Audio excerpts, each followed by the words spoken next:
Esame Kauno centrinėme knygyne ir vartome mūsų laidos partnerio leidyklos Tyto Alba naujienas.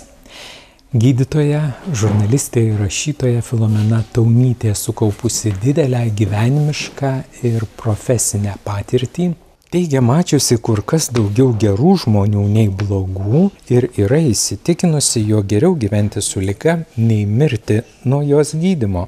Knyga Šventųjų gyvenimas Marijos žemėje tai pasakojimas apie šiuolaikinius šventuosius, nusidėjėlių išbalinimą, pagreitintą nuodėmių atleidimą, laisvamanių galimybę patekti į dangų ir kitus kūną bei sielą niokojančius ar gydančius reiškinius. Kaip ir kitose Filomenos Taunytės knygose, čia rasite ne tik spalvingų dabarties ir praeities gyvenimo vaizdų, bet ir naudingų patarimų sveikatai saugoti ir gerinti. Linkime autoriai sveikatos, ir labai tikimės naujų susitikimų.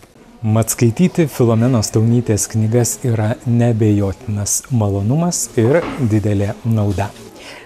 O toliau apie tai, kaip daryti įtaką žmonėms.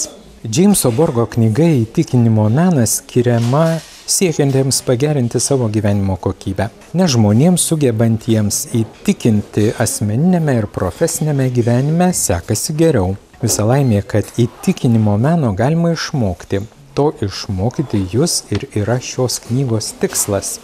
O jos pagrindas asmeninė autoriaus patirtis įgyta reklamos, rinkodaro, žurnalistikos darbo, taip pat psichologijos ir profesinio mokymo srityse ir paremta biheviorizmo arba elgesio stebėsenos ir socialinės psichologijos tyrimų praktinių taikymų. Dar pridursiu, kad Džeimsas Borgas rašytojas, verslo konsultantas, psichologas, tarpusavio santykių, vadybos ir verslo vystymo specialistas. Jis dirba reklamos, vadybos ir žurnalistikos srityse, rengia pozityviosios psichologijos seminarus. O pernai lietuvių kalba jau išleista jo kita knyga Minties galia.